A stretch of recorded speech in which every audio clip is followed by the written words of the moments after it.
Darating ang pagkakataon sa buhay mo, sa dinami-dami ng problema ng pamilya ninyo, yung pinakamatalinong kilala mo sa pamilya, pinakamaysay sa pamilya, pinakamayaman, pinakamakapangyarihan, baka siyang magsabi, ayoko na, give up na, wala na tayong magagawa.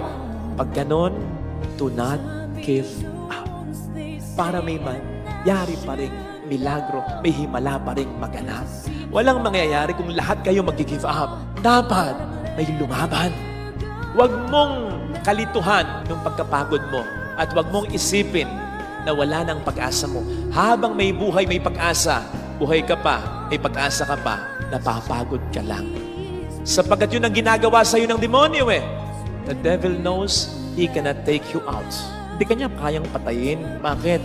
Hindi naman siya nagbigay ng buhay mo eh. Unless isuko mo ang buhay mo sa kanya. The devil knows very well he cannot take you out. Kaya ang ginagawa niya, he is wearing you out. Pinapagod ka niya para mawalan ka ng pag-asa.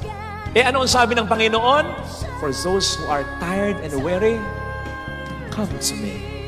I will give you rest. Alam ng Panginoon mapapagod ka. Alam niya. Kaya yung demonyo, inuunahan na niya. Pag napagod ka, huwag kang lalapit sa demonyo. Mas lalo kang mawawala ng pag-asa, diskarte sa buhay.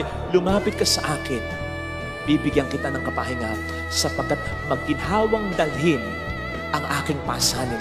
Father, teka. Sabi mo, bibigyan niya ako ng pahinga. Bakit bibigyan niya pa rin ako ng pasanin? Ganito, ang pasaning ibibigay niya ay mas kaya mo sapagkat kasama na siya